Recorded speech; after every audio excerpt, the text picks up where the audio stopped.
Hello everybody and welcome to this presentation on search.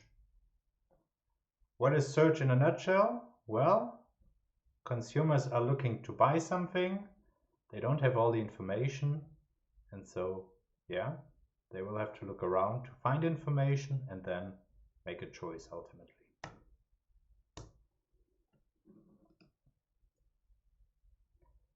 This literature goes back to at least a paper by Stigler that he published in 1961 in the Journal of Political Economy.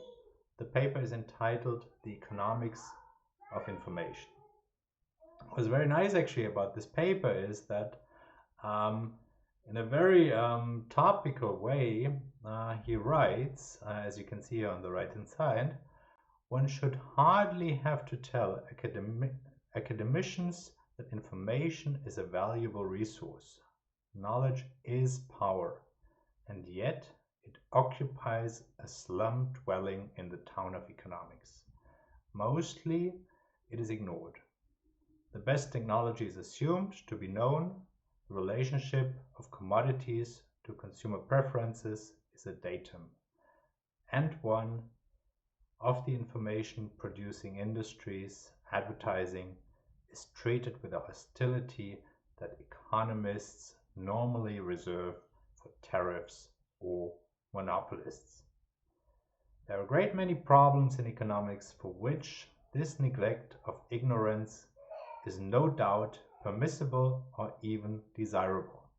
But there are some for which this is not true, and I hope to show that some important aspects of economic organization take on a new meaning when they are considered from the viewpoint of the search for information. In the present paper, I shall attempt to analyze systematically one important problem of information: the ascertainment of market price. So what does he do here? Stigler essentially says, look, when you look out there, then there's price dispersion for more or less homogeneous products. That must mean ultimately that there is some sort of a informational friction. Then he makes that point mathematically, let's say, that it pays off to search, right? But actually, he also says there's a trade-off. Because there's a cost to searching, and we see price dispersion that doesn't go away, so people don't search, so there must be a cost. That's essentially his argument, and he looks into what this all means for competition between firms. Now, let's think a little bit about informational frictions. Individuals search in traditional markets, but this literature really actually took off when people also looked into online markets. Why is that great?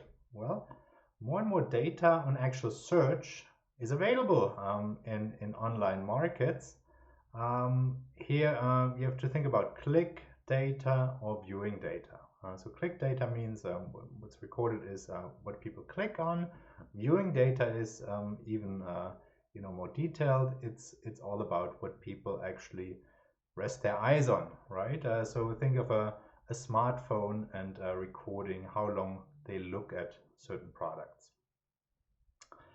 The general thing in economics that we usually start with is that people know about their choice set, so they have a choice set, they have a given choice set.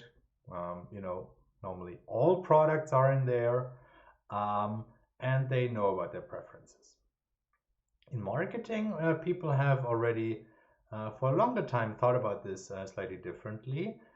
They have always talked about this instrument of a so-called purchase funnel, and a purchase funnel consists of various stages. The first stage is that you're aware of products, then you form an opinion, then you consider buying them, then you kind of, you form a preference for one versus the other, and only in the very end you purchase. So it's more thought of as being a process.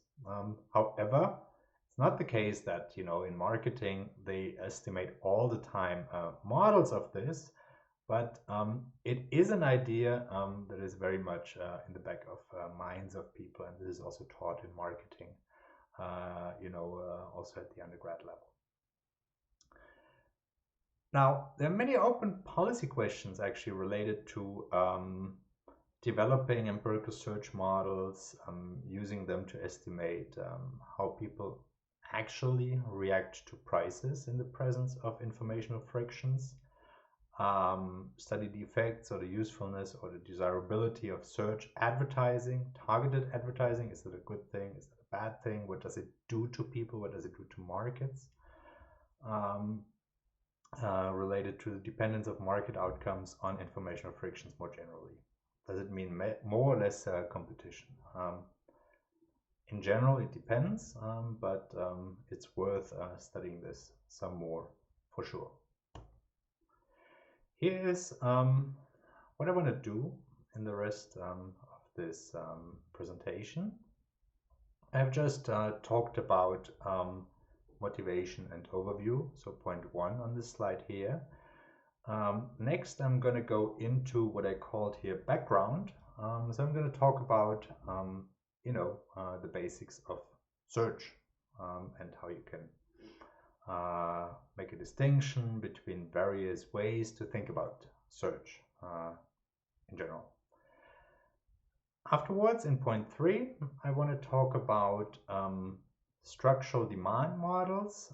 What I mean by that is more empirical IO-ish type of models that you can take to the data, that you can use to estimate primitives, and that you can then also use to make counterfactual predictions and welfare evaluations.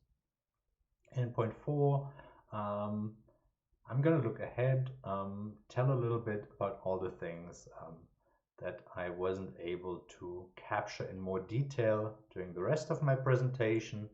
And in point 4, I'm also going to give you some pointers for further reading and, have some suggestions for possible directions for your own research.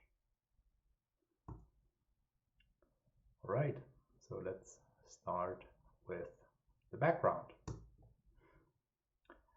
One way to think about search is what is called fixed sample size search. So what that means is you first determine a set of products that you're going to inspect, and then you look at them, and then you make a choice. Another way to think about search is sequential search. What does that mean? You think about which alternative to inspect next, then you inspect that alternative, and then you think about which alternative to inspect after that, or whether you want to stop. And if you want to stop, you either want to buy something or you don't want to buy something. That would be sequential search. Fixed sample size, or so-called simultaneous search, is often attributed to said article by Stigler from 61. Also Burdett and Judd have written about this relatively early in 1983 in Econometrica. Sequential search is very much tied to the name of Weitzman and to a paper in 1971, and that paper became popular again when an empirical search model was taken to the data much later, and I'm going to talk about that. Now, let's start with fixed sample size search. And here, this is in some sense the simplest possible challenge that you can think of in this context. It's all about discovering a low price in the end of the day. So let's start off with a large supply of homogeneous goods. Okay, And each of those goods you can basically sample. So what you get is a draw from a price distribution for that good. And that price distribution has a CDF, second bullet point here, F of P. Now, let's think about what we can do with this. And this really goes back to Stigler in 61, as you can see in the top of the slide. Let's think of the joint probability that n draws of price are all higher than a value x. Okay, so what does that mean? Well, what you have is n independent draws, and the probability that one of them is higher than x is 1 minus capital F of x, because f of x is the CDF evaluated at x. And what you have is, you have n times that probability, right? So you have 1 minus f of x to the power of n. And therefore, the distribution of the minimum price being smaller than x is 1 minus that object. So it is denoted here by g of x, and that would be 1 minus, and then this object from before, 1 minus f of x to the power of n. All right, so that is the distribution of the minimum price. And once I have that distribution, I can write down the expected minimum price that I get when I take n draws. So that is denoted here by E sub n over x. And that would be the integral of x and then the derivative of that CDF for the minimum price g of x, so g prime evaluated at x dx. Right?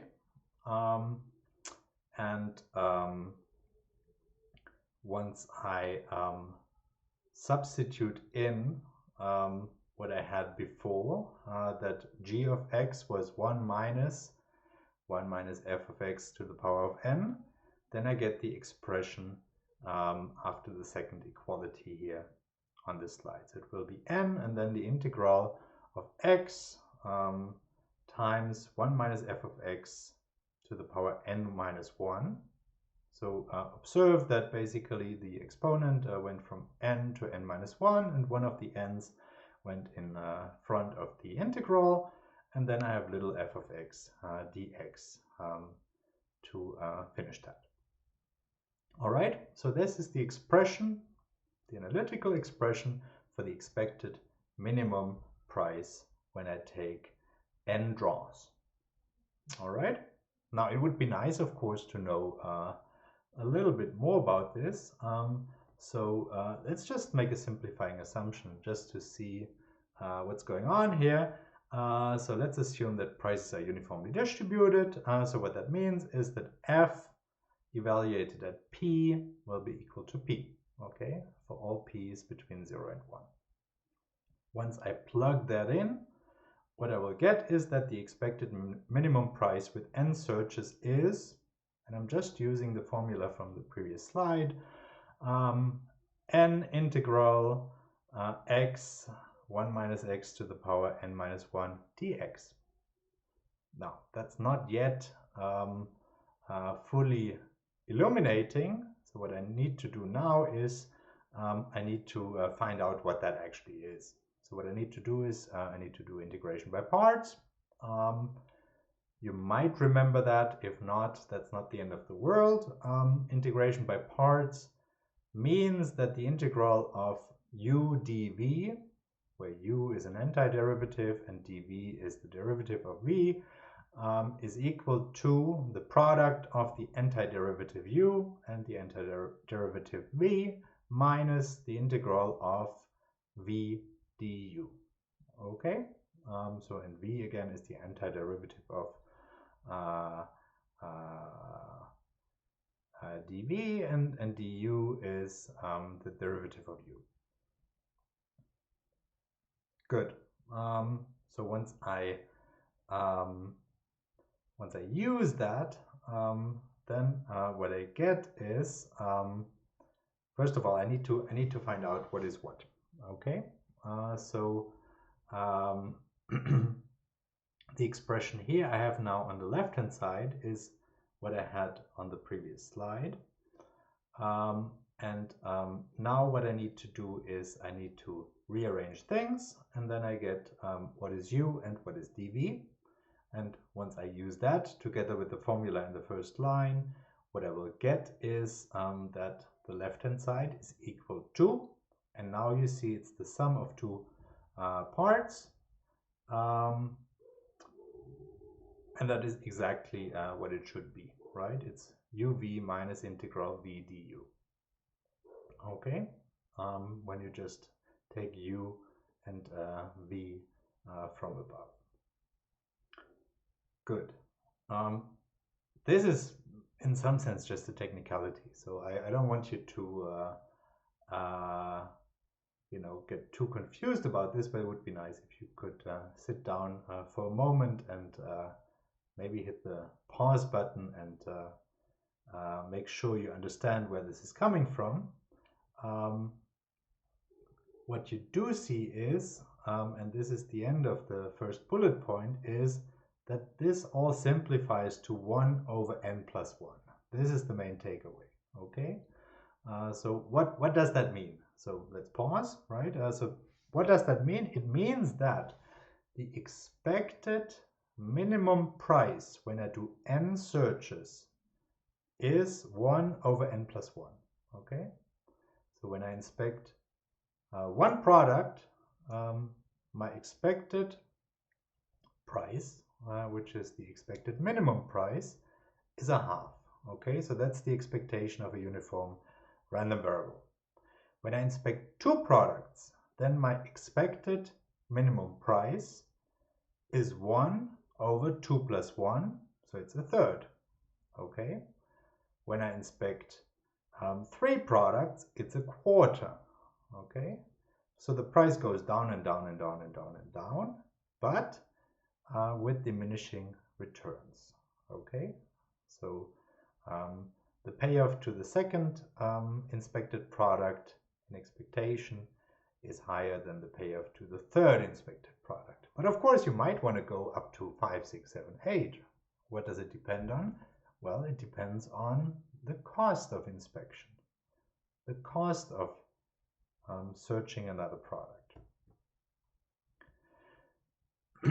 So let's think about this. Suppose the individual wants to buy 1 unit. Okay, if the marginal cost of sampling an additional unit is little c, then the optimal number of units to sample n star obeys that, well, the expected minimum price when I sample n star should be less than the expected minimum price when I inspect n star plus 1 minus c. Okay, and the expected minimum price when I inspect n star minus c should be less than the expected minimum price when I inspect n star minus 1 products. Okay, so what this is saying is you don't want to go too far, but you want to go far enough inspecting products. What Stigler then does is he looks into a world where people behave in that way, and he studies competition between firms. Okay, he studies how they will set prices in such an environment. This is the purpose of his paper. This was the whole point, and he said, you know, like, that's interesting to do because we study markets as if you know, consumers behave very differently. Does it make a difference when they search in this way? That was his point. Good. So he started off simple, and that's perfectly fine, I would argue. So what he had was a priori identical alternatives, homogeneous products, okay? In a distributional sense, you know, like for each product, you get a price draw, but essentially you get always the same product. There's a generalization to this by Jaden Smith. That was 2006 in Econometrica, more than 40 years later. What they do is they basically broaden this. They say there's a decision maker who simultaneously chooses among ranked options, not, you know, ex ante identical, but ranked options. Each choice is costly, and the best alternative is chosen in the end. What is interesting about their paper is that, you know, like what you often hear is that simultaneous or fixed sample size search is completely unrealistic. This is not how people work, right? But you know, at least they provide 3 examples where this is not completely crazy. Okay, let's quickly look into those. So first example, a student must apply simultaneously to several colleges and is accepted with a smaller chance by the better schools. You know, ranked alternatives, and you know, there's the simultaneity. Second, when a large firm wishes to choose a technology, several are available and all are costly to explore. Some will work out and others will not. Finally, the firm is in a hurry. For instance, it is in a race with other firms and must simultaneously choose which to explore. And the last example, an econ department must pay travel expenses for new PhD job candidates, so fly out people. Each school ranks the candidates, the better ones are harder to hire. All right, so here you have halfway sensible examples that are not you know, only sequential search, but that are fixed sample size simultaneous search. And what Jaden Smith then do is they essentially propose an algorithm. Okay, so the big question here then becomes, when the alternatives are not ex ante identical anymore, not only how many to inspect, right, but which ones to inspect.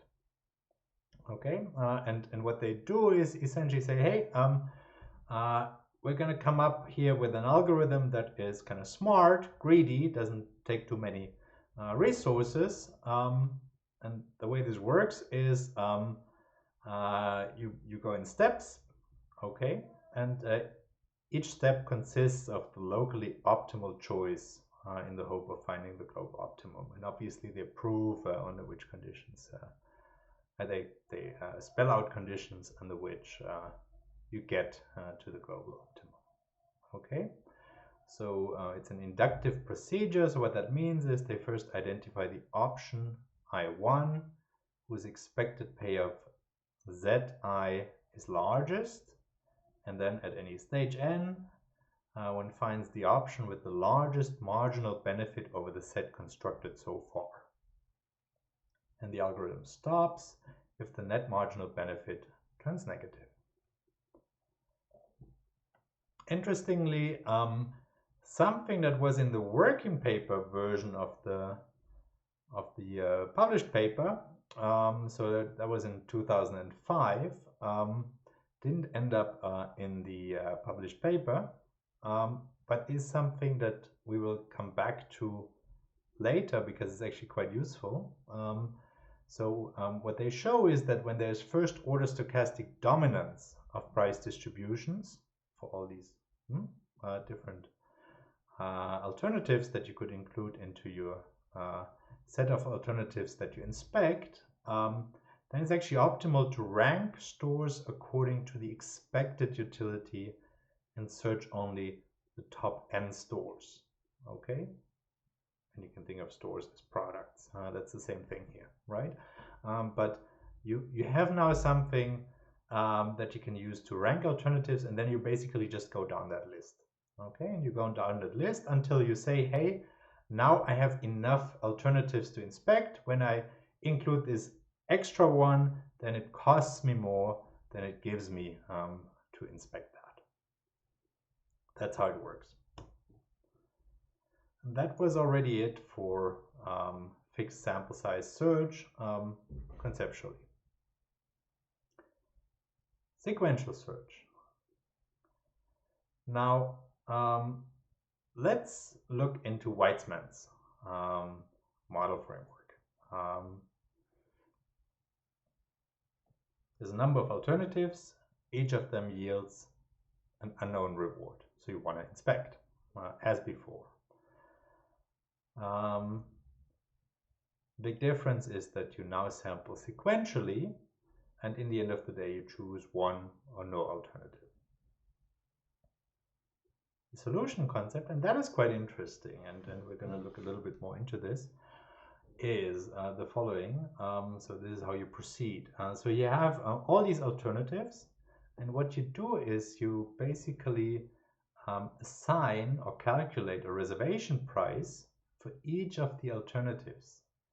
And that is described in the paper as a critical number analogous to an internal rate of return that depends only on the features of that alternative. It's worth letting that sink in for a moment.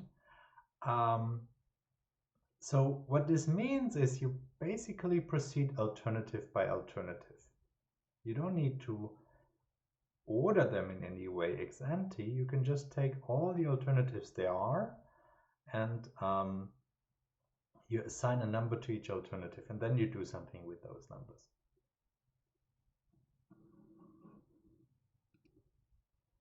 What Weitzman does in his article is to refer to Pandora's problem in this context. And it's kind of fun to quickly look into what that actually is. The blue text here is from Wikipedia.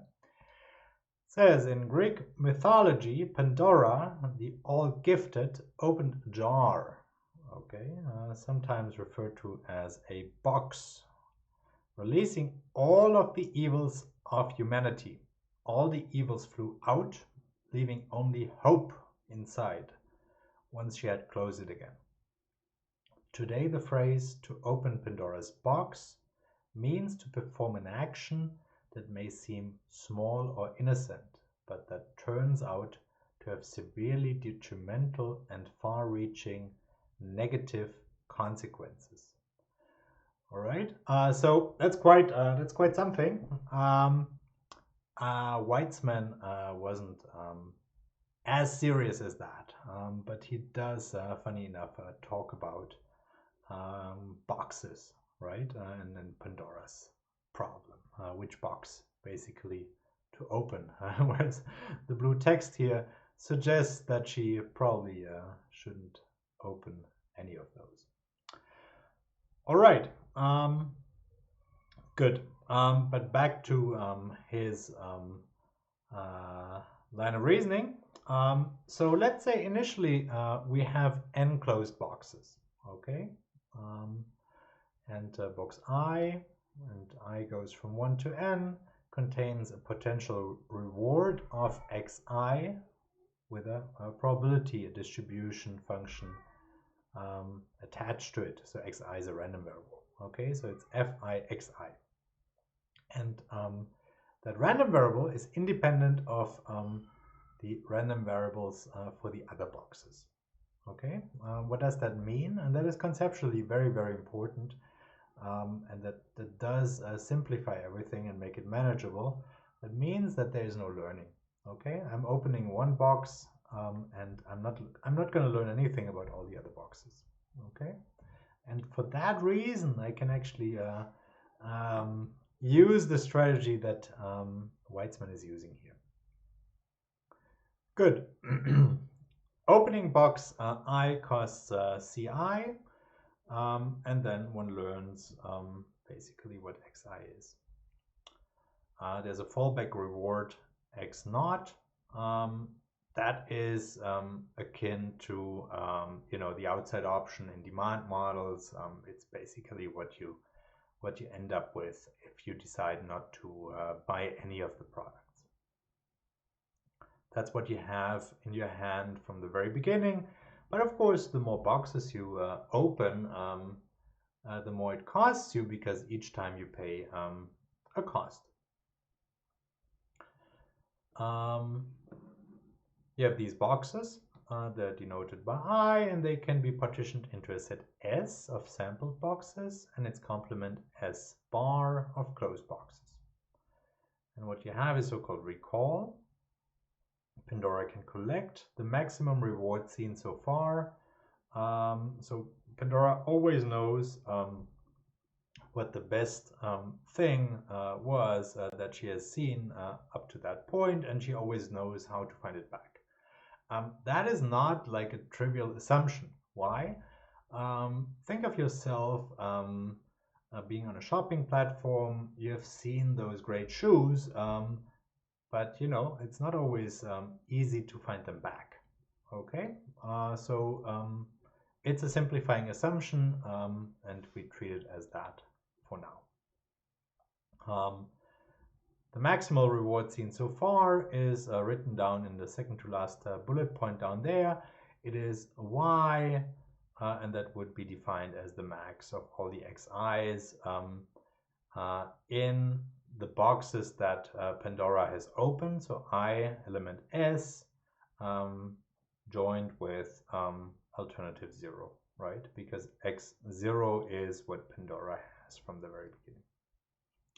At any point in time, this is a dynamic problem. At any point in time, the state of the system is given by the set of closed boxes together with the maximal reward seen so far, which would be y.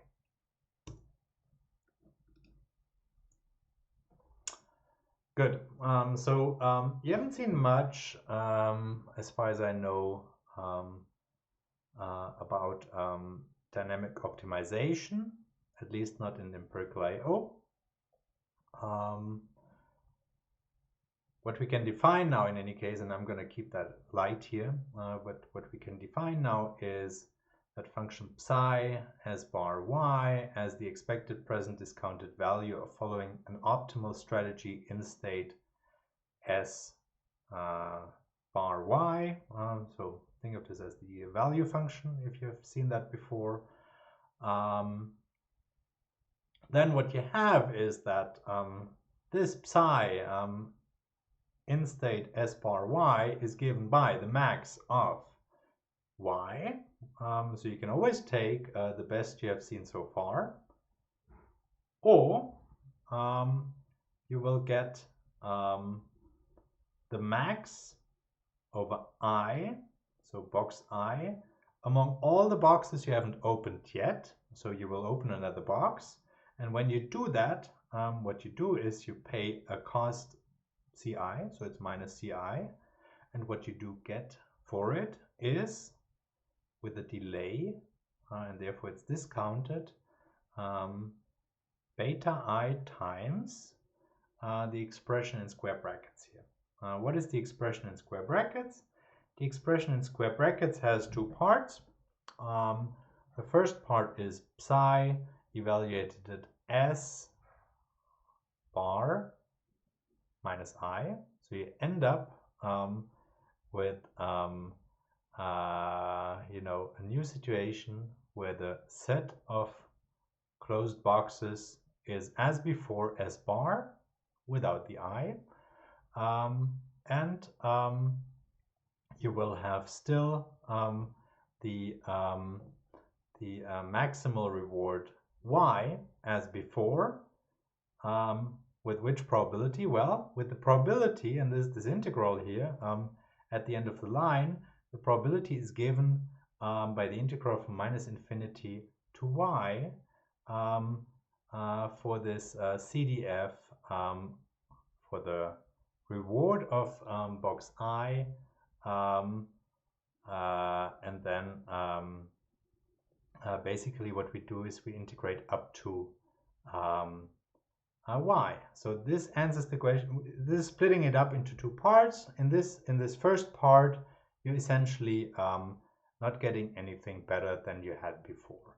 Okay, and this is basically what you get then, which is what you had before, essentially, except that you have opened one more box, times the probability that the reward you draw is not so high. And then the second part is the remaining probability, mingled with this psi function. So here we now get the integral from y to infinity. So you get a good draw, right? And then what you do is you get basically the psi function again evaluated at a set of boxes that you had before minus I, because you have opened I. But then the maximal reward that you have now is not y anymore as before, but it turns into xi, right? And here we're integrating over xi, and we're doing that from y up to infinity. Okay, and this is your upside. Okay, this is what you're looking for. Okay, and as I said before, this beta I is capturing that that there is a delay between deciding to sample an alternative and knowing about it. Okay, so it takes time to inspect something. This can be seen as an additional cost. And just for regularity, psi evaluated at the empty set and x is defined to be equal to x. Okay, so when there's nothing to inspect left and the most you have in hand is x, then your value is x. In principle, what you can do is you can solve all this by backward recursion, right? So you can think of this as a gigantic decision tree, and you essentially start in the very end, and then you work your way to the beginning, right? So that tells you what to start with in order to optimally inspect all those boxes. However, if you take a sheet of paper and you try to write down how many alternatives there are and how many ways, how many pathways there are, then you will see that this is actually computationally quite challenging. So you better come up with something smarter than doing it by brute force in that way. So even with today's computers, this is still very hard. There are ways of doing this approximately, but Weitzman's solution is arguably much more elegant. Good. So how does he do it in the end of the day? He thinks of the concept of a reservation price. So let's think this through with only two boxes. Okay. If the researcher, or the searcher, sorry, decides not to open box I, then the searcher will receive Zi. Okay, so this is what the searcher has in her hands. If she opens box I, then two things can happen. Okay, either that was a good idea or that was a bad idea. In any case, she pays a cost minus Ci. There's a delay, and therefore there is a discounted reward. So plus beta I times the expression in square brackets, and then in square brackets again, what you have is, you get either Zi with the probability given by the first integral, or you get the second integral, right? So the second integral will be that you get something bigger than Zi with certain likelihoods. Okay, so any number bigger than Zi, and then weighted with the appropriate density. D f of I, that will be the density of xi, and as you can see, the second integral runs from Zi to infinity. Good. So either the searcher gets Zi, or the searcher gets that means not inspecting anything, or she can inspect box I, and then she will get this expression with the two integrals in the second bullet point.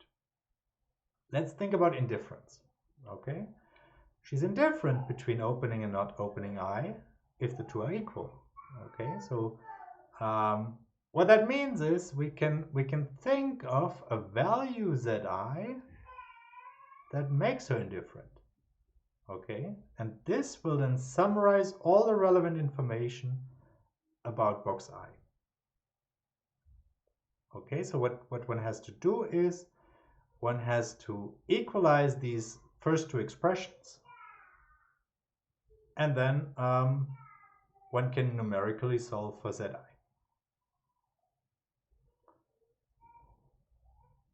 What you can see when you look at this for a little bit is that the only thing that plays a role here is, you know, actually properties of box I. Okay, so that means that what any other box has in terms of a CDF, so say Fj, doesn't matter here, right? It only depends on the properties of box I. And this reward zi is essentially belonging to box I. Okay, I've just set this up as if there were two boxes and she was indifferent between two, but in the end of the day, zi is a property of box I. So what that means is we can calculate for each box a value. Okay, so you know, when I have like an internet website and I can click on 500 alternatives to have a look at them, then what I can do is I can calculate 500 values zi. Okay, this does not fully answer my question yet how the optimal search strategy looks like. I'm going to look into this next, but it does bring me a good step further. So what is the optimal strategy? First, as you could have guessed, we calculate the reservation price for all boxes. Then, you know, recall that the price is that value of the alternative action that makes the consumer indifferent between inspecting and not inspecting box J. The higher the price, the more attractive is it to open the box, right? So this zi, is now, for that reason, if a box is to be opened, then it should be the one with the highest reservation price. When shall I stop? Well, I always have this value, the maximal value that I've seen so far in hand, right? That was y, okay? And when the highest reservation price that is around, associated with the box that I haven't opened yet, is below that value y, then I should stop. How does he prove that? Well, he proves that by induction, and the proof is actually quite nice.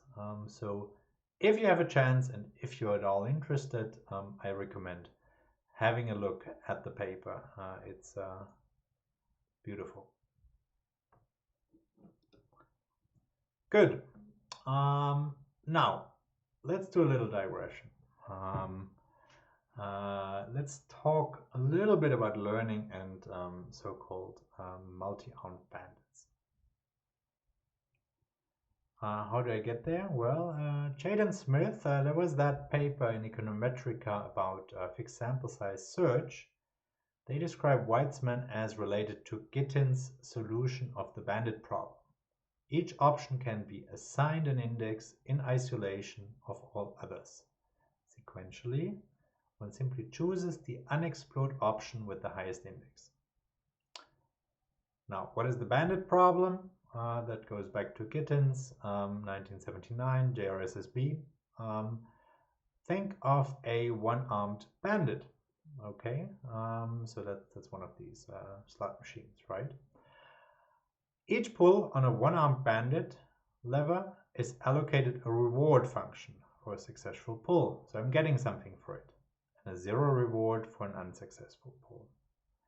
There are multiple bandits, and the distribution of successful pulls is calculated and different for each machine. But I don't know it ex ante, right? I'm not knowing from which distribution I'm getting my draws. I'm learning this on the way. What is now the difference between search without learning and multi-armed bandits? Well, multi-armed bandits have a reward in every round, okay, and search has essentially a reward in the end. And the second important difference for the standard search models is that there's nothing to learn for good reasons, because learning is actually quite complicated. Okay, so multi-armed bandits, they do have learning. That's one of the central characteristics. Search has known distributions. Why am I telling you all this? Well, because there is some hope that the search literature can actually benefit from insights in that multi-armed bandits literature, right? So what is the thing that we might be able to achieve here? Well, we might be able to achieve a generalization of search models to also allow for forms of learning, right? I'm not knowing from which distribution I'm drawing something. In Weizmann's model, it was known because I needed to calculate these integrals, right? But one could also think of models where I'm just guessing these integrals and learn over time how they actually look like. But then also what you would need is that you learn basically across alternatives, and that makes it all much harder. I'm going to point you to some papers later, because this is definitely something people will look into in the future. So Gittin's index, a little bit more information. You learn about properties of the bandits on the way. So there's dependence on past outcomes. Essentially, you assign a real scalar value to the state of a stochastic process. There's a reward function. There's a probability of termination. Yeah.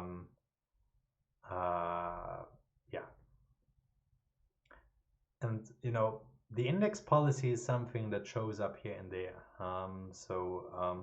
It did show up in Chait Smith. It does show up in Weizmann.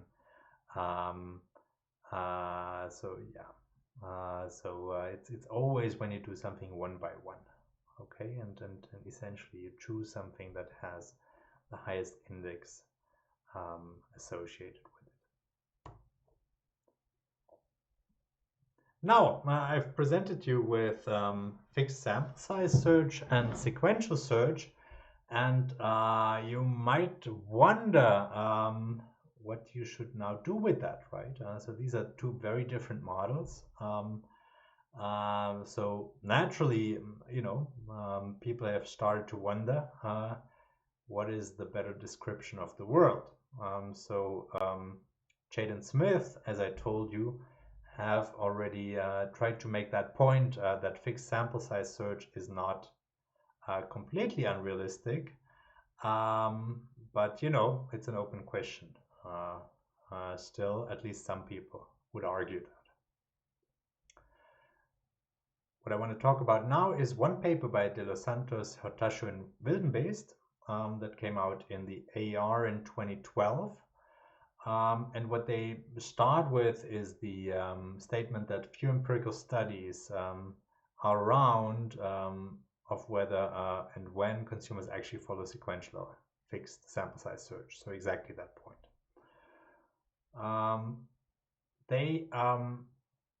What they didn't do, and that's quite interesting as kind of a narrative for a paper, they come up with respective model implications, and they confront them with patterns in web browsing and purchase data. And what they do is they basically take really benchmark models.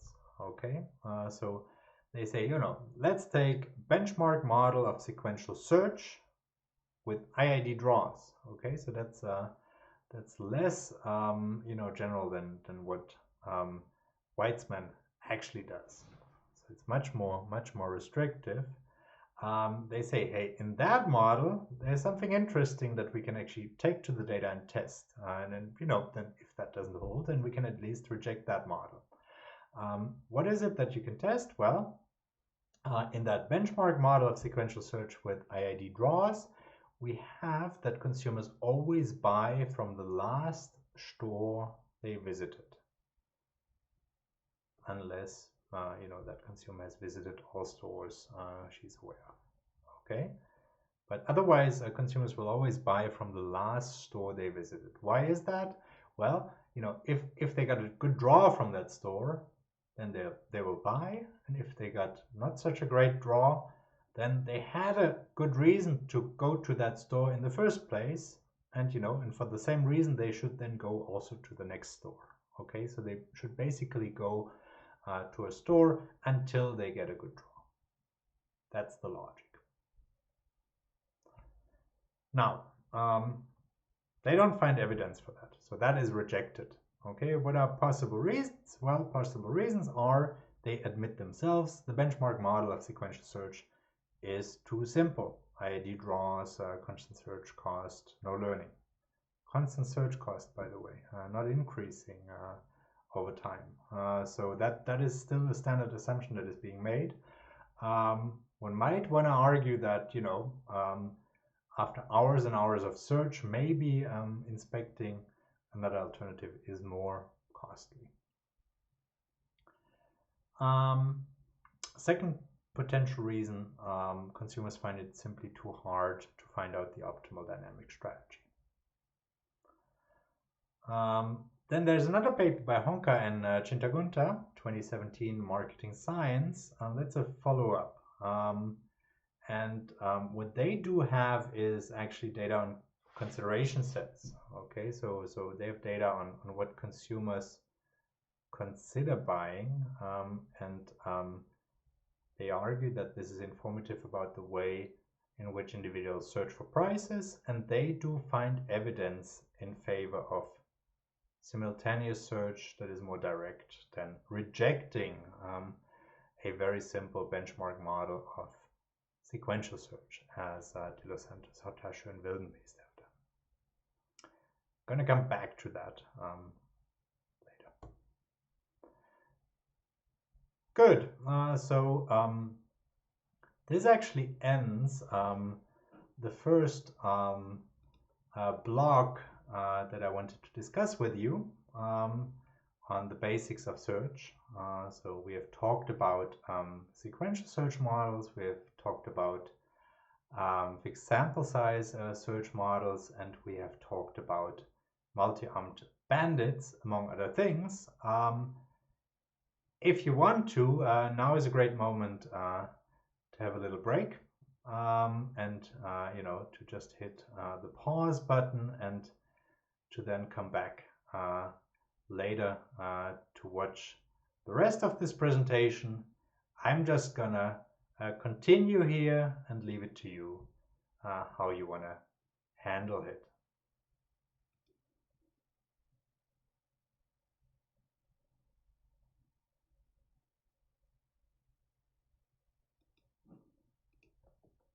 Good. What I want to start with here in this discussion of structural demand models is a little recap. Okay, so let's think back of choice models that you have seen in econometrics. And in particular, let's think about the multinomial logit model. Okay, what should be the first association in this context? What am I going to talk about? I'm going to talk about the value of choice set, which is the McFadden surplus or the log sum term, okay, or the inclusive value in the context of the nested logit model. Let's set this up. Let's have alternatives. Let them run from 0 to capital J. Let's have utilities uij given by a mean utility plus an epsilon ij. Epsilon ij will be the choice error. Call alternative 0 the outside good, and normalize the u bar I 0 to 0. Okay, so that's your location normalization. And of course, since we want to have a multinomial logit model for the simplest possible case, say, let's assume that epsilon ij is distributed type 1 extreme value. Then, as you have seen before, the value to being able to choose from a choice set like this is the expected maximal utility, where each uij is a type 1 extreme value distributed random utility. I'm taking the max over j because I'm going to see all of them and I'm going to choose one alternative. And, you know, I'm taking the expectation over that max. And what is that? Well, that is given by gamma plus the log of the sum of the exponential function applied to the mean utilities, respectively. And I'm summing over all alternatives in the choice set from 0 to capital J. What is gamma again? Gamma again is the Euler constant, and that will be the mean of each of the epsilon i's. I'm writing here, and it should be epsilon ij. Now, notice that the expected maximal utility is bigger than the maximum expected utility, because the maximum expected utility will simply be, you know, the maximum of all the expected utilities. Each expected utility consists of the expectation of the epsilon. That will be the gamma. You know, that's the same for all alternatives. And then, you know, I would have simply the max of all the u bars. Okay. What is the reason why the expected max is bigger than the max of the expected utility? Well, the reason is that I can actually react to the draws of epsilon, right? So when I'm taking the expected max, I first get to see all the epsilons, and then I'm choosing the epsilon basically I like best. Okay, and that is worth something to me, and that is reflected in this log some term up there in the first equation. And as you know, and as you know, you have seen in previous classes, nested and random coefficient BLP, say logit models, share these properties to some extent. Okay, so they inherit them. Now Eckerberg and Reisman in 2005 in the RAND journal, they have said, you know, that's actually something that's not so great about these models. You know, they kind of overdo it a little bit. They put a lot of value on larger choice sets. And what they do is they propose a model actually where this effect is at least partly offset via a correction term. Okay, so you might want to look into that if at some point somebody complains when you do estimate such a model with a lot of alternatives. Why are we talking about this here? Well, we talk about this here because, you know, search is about the question how many products you should put into your choice set, right? And essentially the multinomial logit model says, you know, adding products to the choice set is really, really, really a good idea. So, you know, and Eckerberg and Reisman, they say, you know, like we can make this a little bit less strong an effect. But in any case, you know, this is a little bit the background to all this.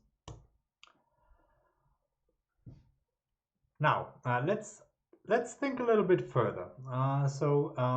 One thing people have looked into is, and this is also relevant when there's search, you know, when there's search, then different people have different choice sets, right? So you know, this related to the question of heterogeneity in choice sets.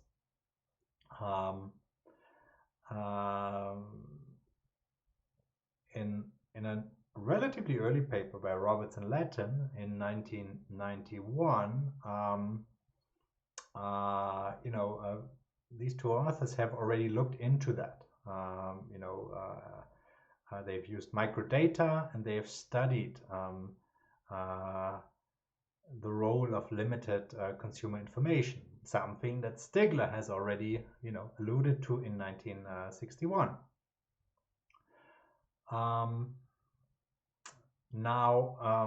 There's this paper here by Savinsky-Gore from 2008 in Econometrica, so that's in the first line of the slide. Here you have the reference. And she studies this in the context of the USPC market. And what she does is she essentially has a BLP model with heterogeneity in choice sets. And in her case, advertising influences the set of products from which consumers choose. Okay? And what she does, and that's kind of handy here, is to specify the probability to be aware of, or to basically put product J into the choice set as being a function that looks, like a binary logit. That will be the phi ijt. And that is given by, the logit formula, and the index is gamma j plus lambda ij. And gamma j is a function of advertising in the past and the time the product has been in the market. And, as you can see already, she does that product by product. So the awareness or consideration probabilities are independent of one another. Why is that good? That makes it easier to construct these choice sets and to basically, work with them when estimating the BLP model. How does it work to estimate all this? So once you have a choice set, you have choice probabilities. Okay. So in that sense, it's really like an extension to BLP. The probability that alternative J is chosen by I in period T is the following. So that will be Sijt, and that is now this somewhat complicated formula. Let's start in the end. That will simply be the standard BLP formula. That is the probability that I chooses J if the choice set is S. Okay. How do you see that the choice set is S? Well, in the denominator you have the sum over R in S, right? So these are alternatives R in choice set S. So S will be the choice set here. What do you see in the beginning of the denominator? It is slightly non-standard, so she does not have a utility of 0 of the outside option. Rather, she specifies that in the very last line, the utility of the outside option to be alpha times the log of yit,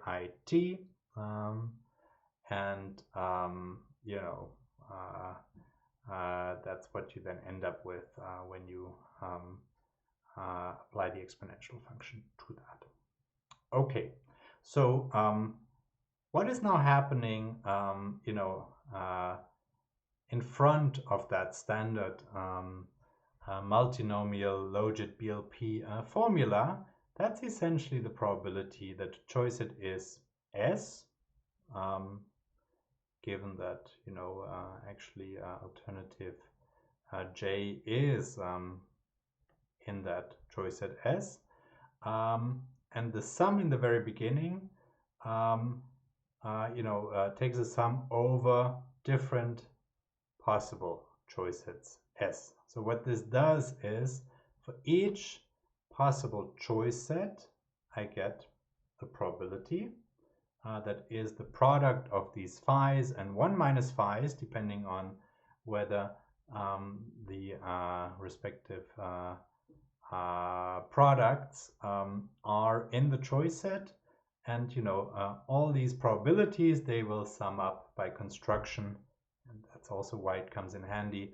They will sum up to 1. Okay, so what we have here is really a generalized version of BLP. Why is that cool? Well, it's a very sensible way to think about advertising, and it is a sensible way to extend the BLP model.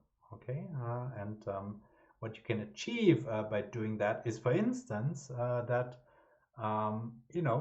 some consumers, they will not be aware of certain products, so they will not react to prices of these products, and there will be limited substitution, right? They will not substitute towards these products because these products will not be included into the choice set.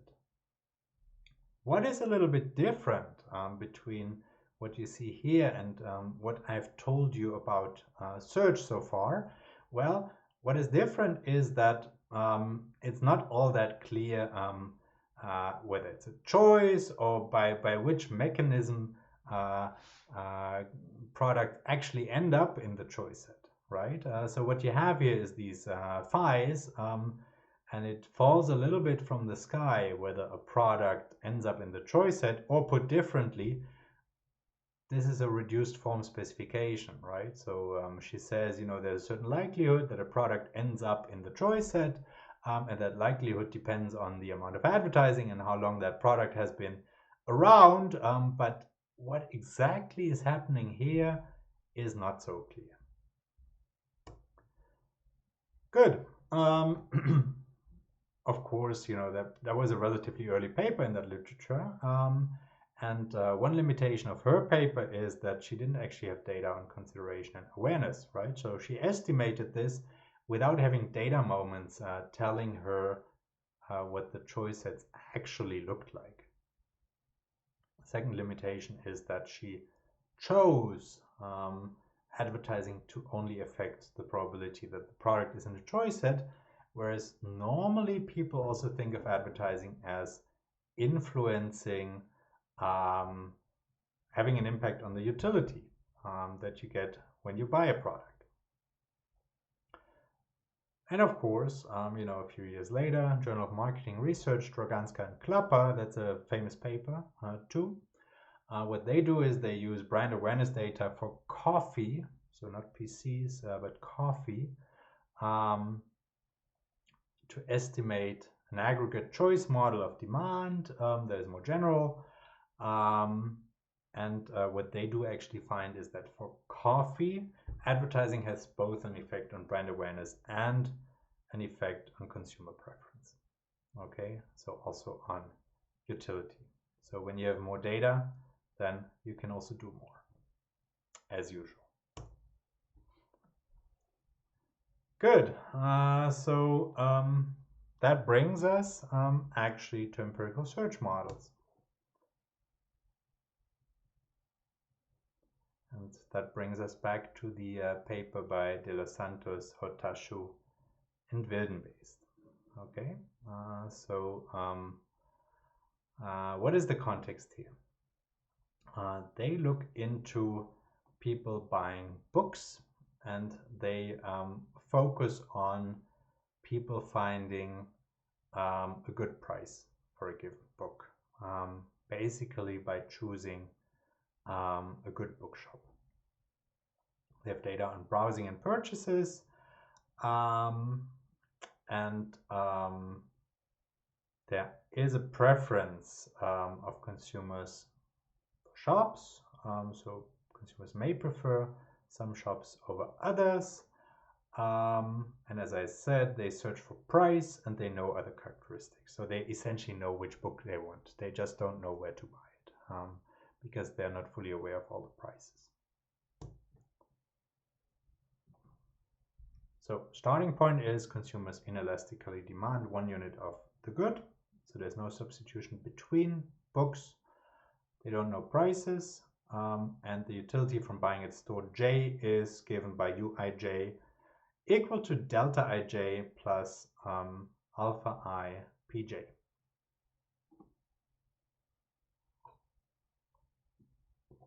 delta ij will be mu j plus xi beta j plus epsilon ij. And importantly, this epsilon ij is really a preference for buying at a particular shop, independent of the price. The constant search cost ci per alternative, but specific to I. So, what's the benefit? So remember, this was the paper that argued that fixed sample size search is not such a bad idea because a simple model of sequential search, where you choose always from the last shop you visit, is rejected by the data. So obviously what they do now is they go down that route of fixed sample size search, and they spell out a structural empirical search model for fixed sample size search. So let's start. The expected net benefit of visiting all K stores because of simultaneous search in subset S is MIS, specific to I, for subset S. S has K stores. That will be the expected maximal utility minus K. This is the number of stores in subset S times CI, because I have to pay the search cost K times.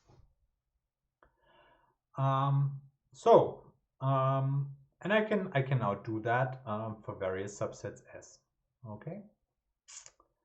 So what that means is for each subset S, I'm getting a number MIS.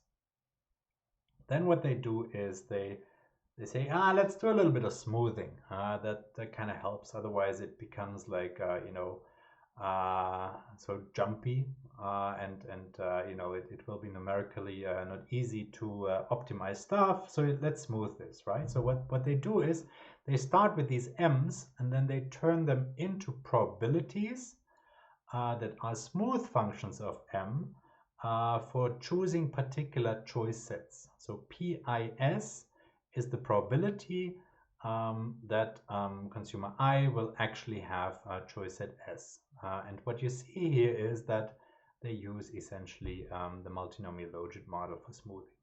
Okay, they have a scale parameter that will be sigma zeta. So when the scale parameter goes to 0, then it's as if you're not smoothing at all, because then you will always choose the alternative with the biggest M. But of course, when sigma zeta goes to infinity, then you will choose all of the alternative choice sets with equal probability. So they have 4 stores. Okay, so out of 4 stores, you can't construct many different choice sets. Not only 4, it's more than 4. And I have a slide later that tells you how many exactly, but it's all manageable. Okay, so basically this sum in the denominator you can easily form. Honka in 2014 instead uses the result by Jaden Smith that, as you might recall, says that when you have first order stochastic dominance for the distributions of those prices from which you're drawing when you go to different stores,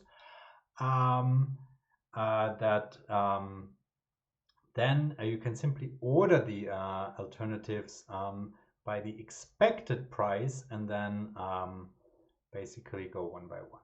Okay, basically go from the best price to the next worst, and so on and so forth. Next thing they assume is a distribution for the prices to get closed forms. So they say, okay, let's just assume that prices are actually type 1 extreme value. You see already that they want to make use more of the logit framework with store-specific location parameters, okay, and common across store scale parameter sigma. And they will estimate these location parameters, and they will estimate the sigma. The sigma is essentially the standard deviation of that distribution. Okay.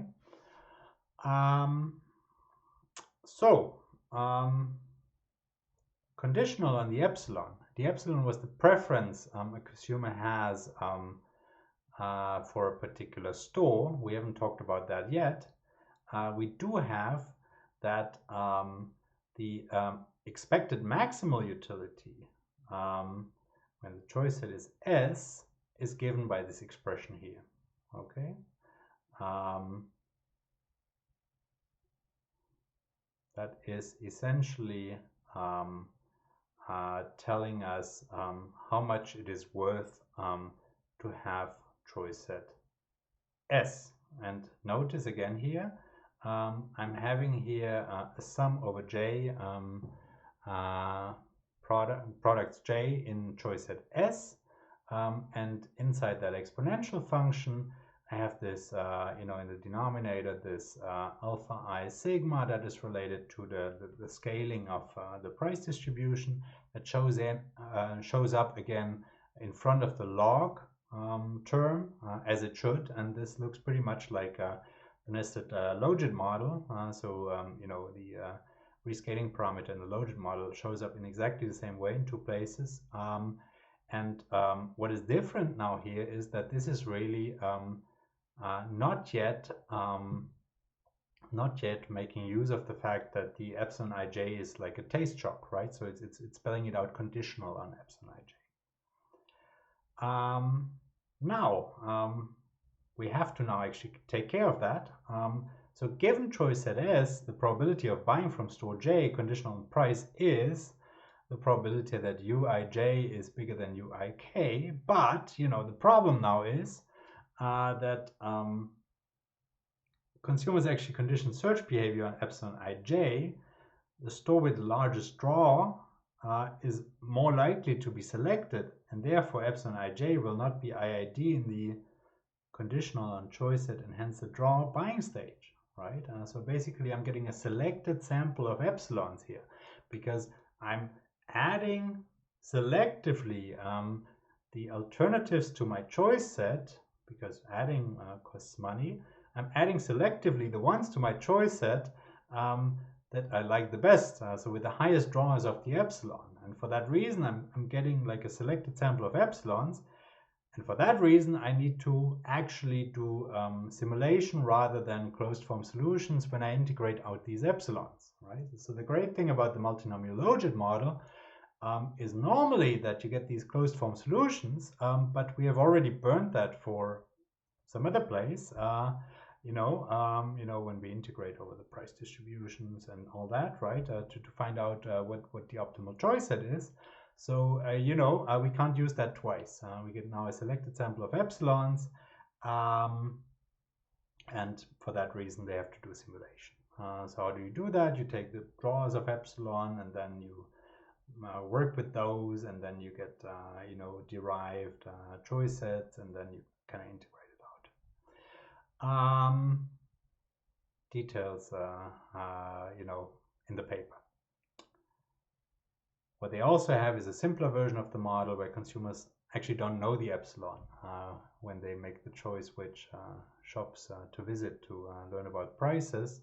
So they learn it only afterwards. And in that case, you still then have like a random sample of epsilons, random draws, and this simplifies things, but arguably is less realistic. But it's easier because you get logit models again. Good. Now, a follow-up to this paper is the one by Honka, published in RAND in 2014. What her gist is, and she always studies like car industry and stuff, so it's not like a huge surprise, but what her gist is, or like her angle is, there are actually two frictions in the market. One is search and the other one is switching costs. Okay. So search is what we've talked about. It takes resources to learn about the availability of alternatives. Switching costs means it does cost me to switch from one insurance provider to another. Okay, so that goes beyond search. It basically means I need to make all kinds of arrangements. Maybe I have a psychological cost. Maybe I just don't like it. Okay, and her aim is to distinguish between these two things. Also, she regards the observed consideration sets. She has data on that as the outcome of a search process. She looks into auto insurance, as I said. She does not look into the question what kind of characteristics of insurance contracts people choose, just which contract with given characteristics people choose.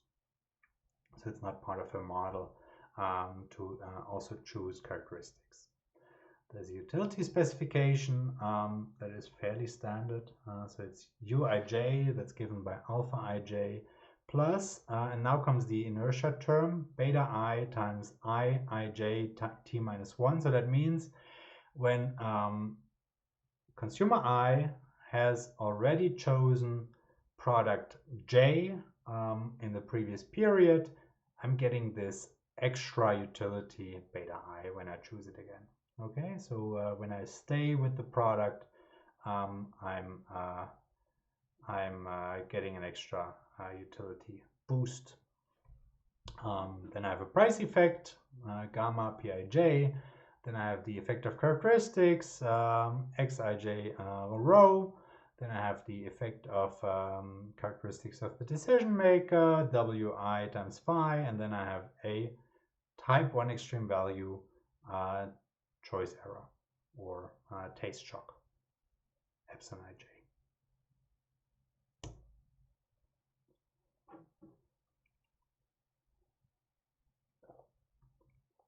Like in the previous paper, she assumes that prices are distributed type 1 extreme value with location parameter eta ij now and scale parameter mu. These parameters are known to consumers as before. And as I said before, she draws on Chait and Smith to basically construct optimal sets of alternatives to be inspected.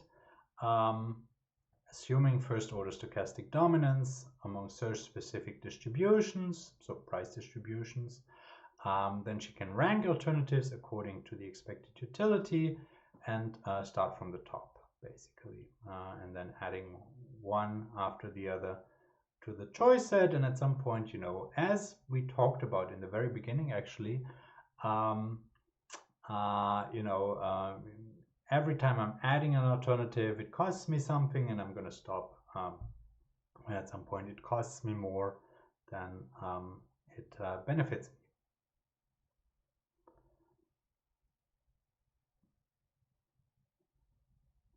Good. And also she does simulation, like the previous paper, De Los Santos, Hotashu, and Wilden-based. Good. So these were models of fixed sample size search. If you would like to have another break, now is a good time. So the next thing I want to talk about is actually an empirical model of sequential search. But if you want to first grab a cup of coffee or something else, have a little break, have a little breather, then should definitely do that. I'm just gonna leave this here, and you can hit the pause button, and I'm gonna continue in 2 seconds.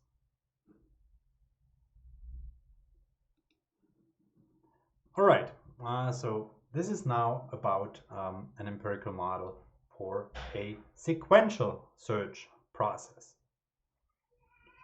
This is the paper by Kim, Albuquerque, and Bronnenberg, published in 2010. It's about optimal sequential search for durable products. They look into camcorders.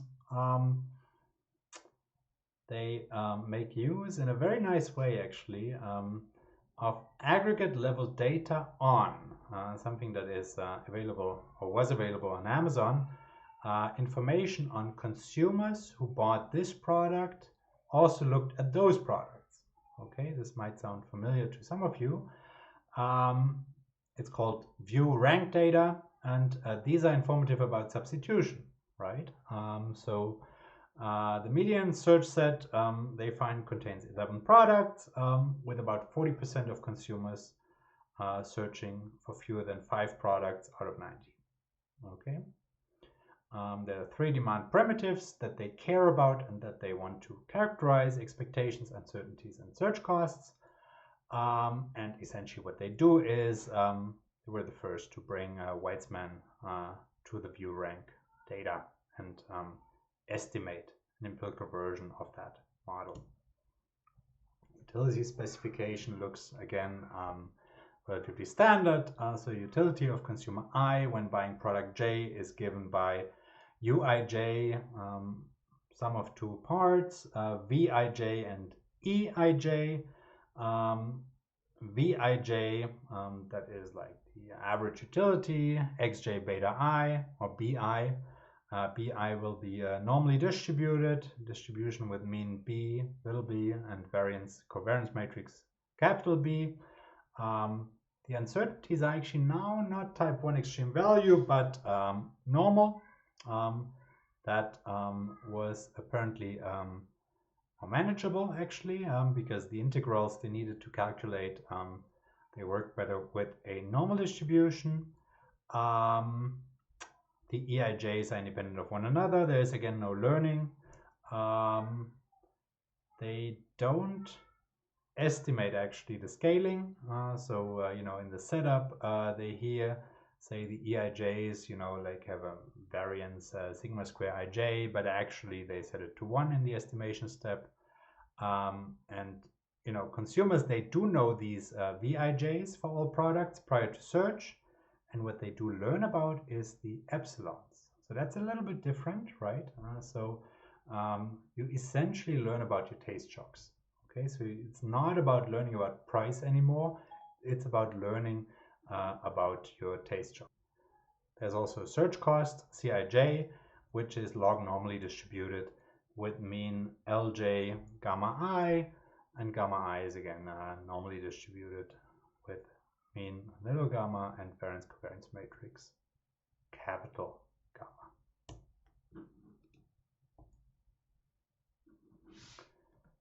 Now it gets a little bit complicated. First of all, remember that we had these reservation utilities, right? Exactly like in Weitzman 79, denote them here by Zi R of j. Okay, and R of j is the index of the jth ranked product. So R1 is the index of the best ranked product. Okay. Then what you can come up with is a probability pi I Rj that the rth ranked product Rj is in the choice set. Okay. That is given by this expression here. So it's the probability that product k from 1 to j minus 1, the max of these things, and that, you know, in curly brackets here you just have the expression for the utility, that will be the v plus the e, must be smaller than the z. Okay, or put differently, the z for the jth ranked product is bigger than this max in front. Okay, and that can be written as a product over these j minus 1 products running from k from 1 to j minus 1. Here f, capital F, is the CDF of the distribution of the E, right? Pi for the first ranked product is 1. Okay. So again, this is the probability that the jth ranked product Rj is in the choice set. Okay, what is useful is that when Rj and Rj plus 1 occur together in a set, then that probability is equal to the probability that Rj plus 1 is in the set. Okay, and that determines then the probability that they're jointly in the set.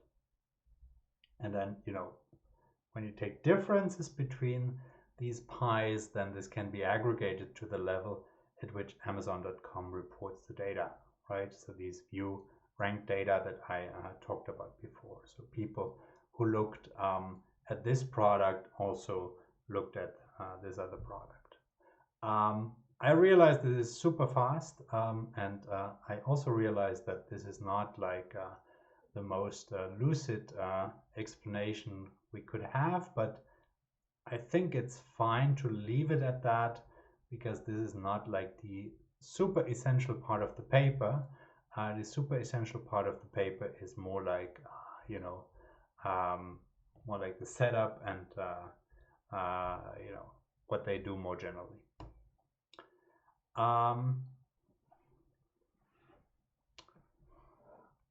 So just to give you a little bit more of a glimpse into how this is working, the data are informative about this, what they call criminality index.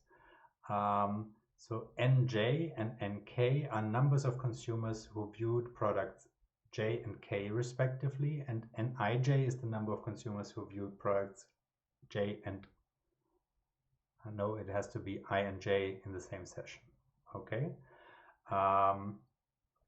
or NJK is consumers who viewed product J and K in the same session. So in the third line it has to be NJK and not NIJ.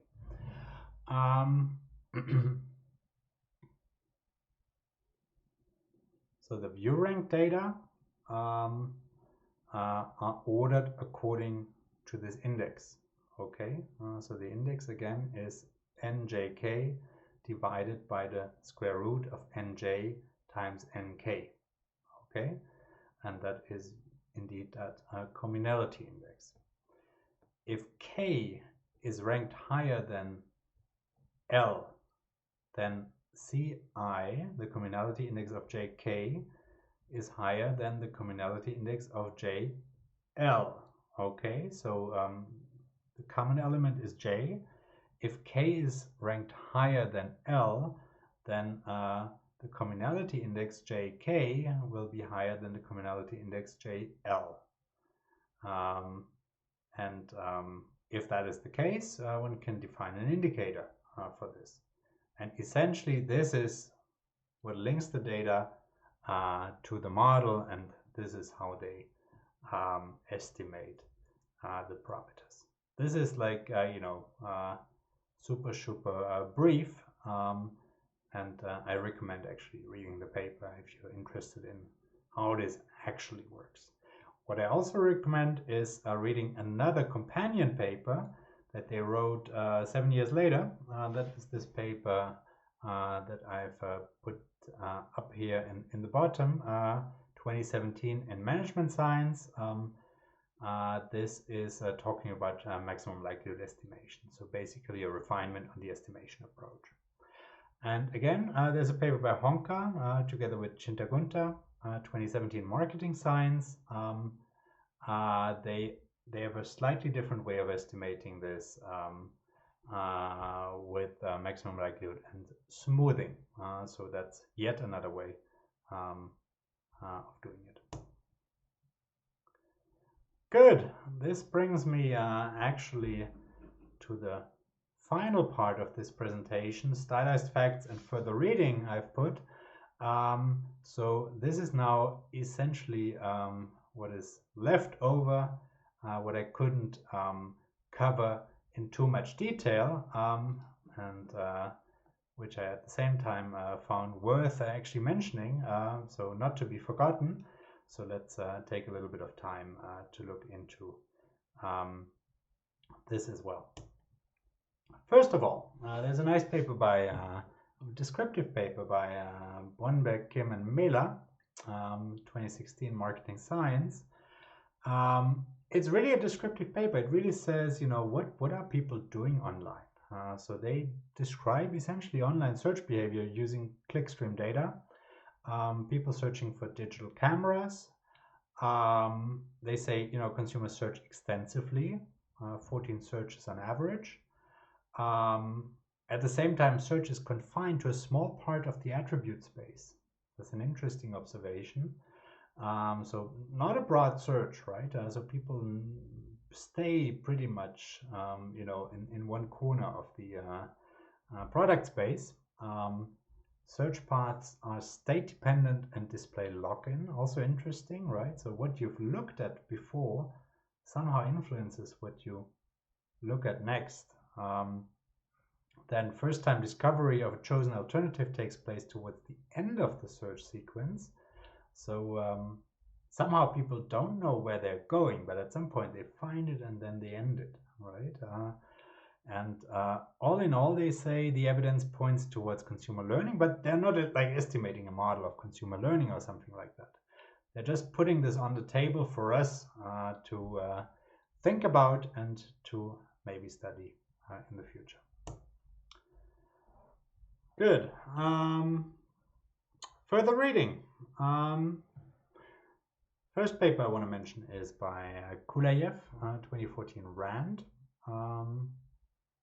He looks into search in the context of a hotel booking website.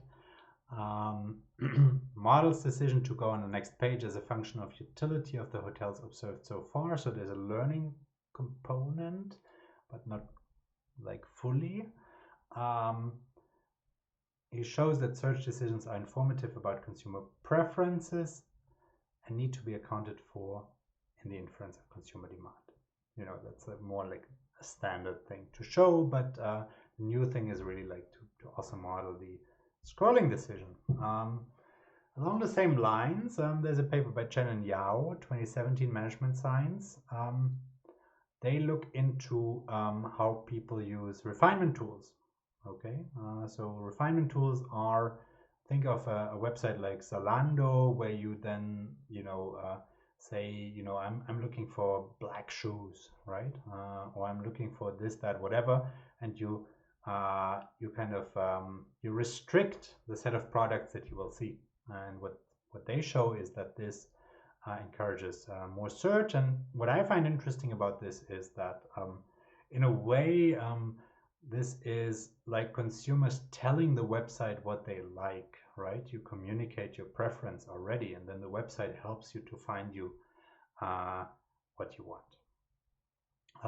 Then there's a nice paper by Stefan Seiler, 2013 QME. He looks into search in a dynamic demand framework. Dynamic demand is something we're going to talk about later in Empirical IO. That means basically I'm deciding whether to buy today or tomorrow. I'm buying products repeatedly, and basically combines that with search, right? It's not only the question, will I buy today, but also will I look at products in order to decide whether I want to buy today. The simplification he makes is that he does not look into the question, which products people look at, only whether or not they look at all products in a given store or not. Then there's a paper by Honka, Hotashu, and Vittorino, 2017 in RAND. They use data on consumer shopping behavior and choices over bank accounts, and they go down that route with the purchase funnel. Okay, awareness, consideration, choice. And they look into the effects of advertising, and they find that it primarily shifts awareness of products. Okay, so it makes us aware of the existence of products. Final one on this slide, paper by Raphael Greminger, here at Tilburg University, 2020 working paper, and another one that was independently written by Feshman and Pavan, 2019. They look into a question that is a bit similar to the one by Kulayev. The relationship between search and product discovery.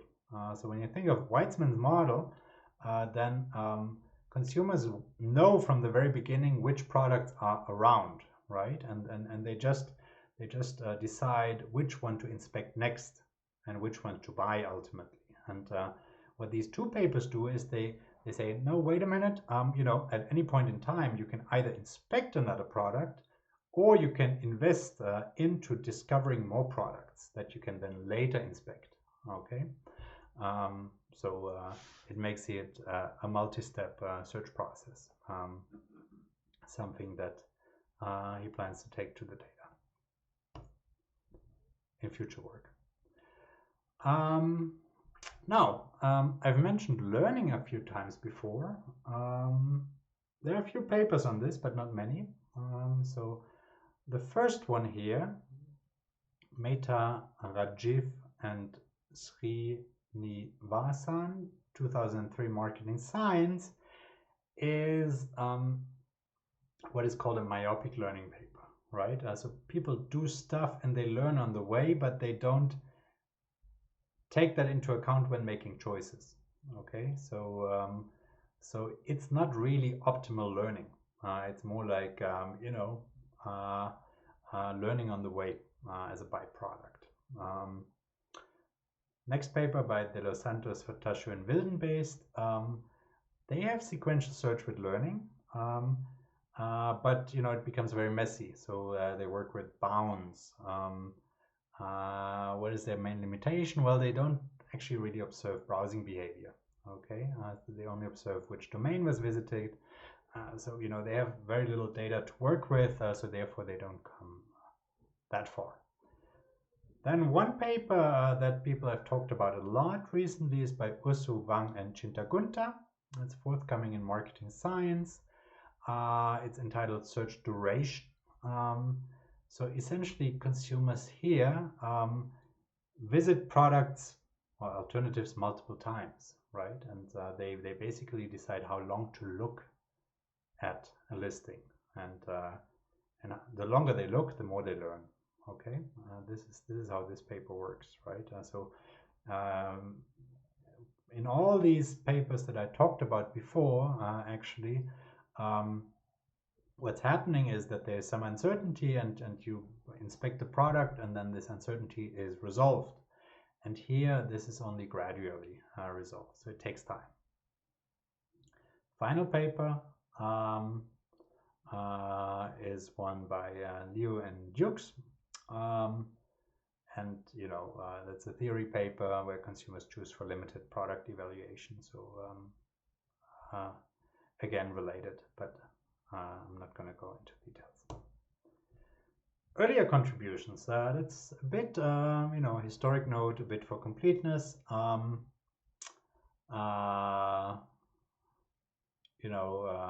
First is the paper, Consumers Do Not Search.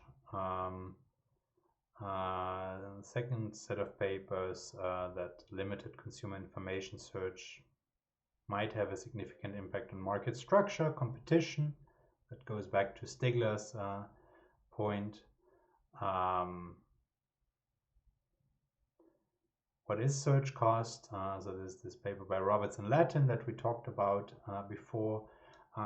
They argue that it's mainly mental maintenance and processing cost. That these two constitute the majority of search cost. And then again, that question, what is actually optimal? Two papers arguing that sequential search strategy is optimal in terms of total cost. Then another one arguing that block sampled search strategies might be even better, but it depends on the details. But for completeness, I wanted to mention those if you want to look into this. I mentioned before, like how many ways are there to compose a choice set. So let's quickly look into this. Curse of dimensionality, of course. The general formula is that for capital J alternatives, there are 2 to the power j minus 1 possible choice sets. So how can we quickly make sure we understand that? So if j is equal to 1, then there's only the set 0, 1, right? 0 is the outside option and 1 is basically that one alternative. If I have j is equal to 2, then I have 2 to the power 2 minus 1, so that will be 3, so that will be 0, 1, 0, 2, 0, 1, 2. J is equal to 3, then I have already 7. Okay, and these are the ones that I've listed here, and you can basically just go on, right? Then, also point related to demand estimation, not taking into account heterogeneity in choice sets. Heterogeneity can come about, because of search, can lead to biased estimates of demand. Here's a set of papers making that argument. It's always a good argument. It's always good to show actually quantitatively how big that effect is. Now, this one here is a bit of an older literature on inferring search cost distributions from distributions of prices, right? So essentially what this does is you take a distribution of prices in a market, and of course, if this market was perfect and there was perfect information, there would be one price, the law of one price, as we know from Micro 101. Now, since we don't observe one price but a distribution of prices, if we make enough assumptions, we can go from that distribution of prices to a distribution of search costs. That's how this works. Here are some references. Authors contributing to this literature said themselves that this was the early literature and that we have moved on, but I find it actually quite interesting and appealing to be aware of that. Finally, final slide, 44 out of 44. Extensions to this. I'm just putting this up for completeness. You can look into this yourselves. Good. So this is what I had for you on search. I think this is quite an exciting literature. It's a nice literature because it works with frictions. It tries to make progress, taking frictions into account and modeling what people do in the presence of frictions. What is the friction? Well, the friction is that people don't know everything, right? Something that is very realistic, and it speaks potentially a lot to the current debate, on what is going on the internet, right? So Google has at some point made that argument that competition is just a click away, but somehow nobody clicks, right? Somehow when we look at data, we find a lot of persistence in choice, right? Somehow we find a lot of inertia. Somehow when we look at clickstream data, we do not find that people look very broadly, right? As this one paper also documented that I talked about. There are many open questions, and there is actually a large amount of data that is simply out there, right? On the internet, you can sometimes just download whole data sets with clickstream data in all kinds of interesting contexts, and apply these models and maybe construct a model yourself that you take to these data. But there's a lot of potential for nice work, and yeah, as I said, data from the internet are very well suited to actually study search, because this is exactly what we need. We need to see how people approach decision making, and data from the internet actually are very much informative about that. Good. So this is what I had, and yeah, all the best.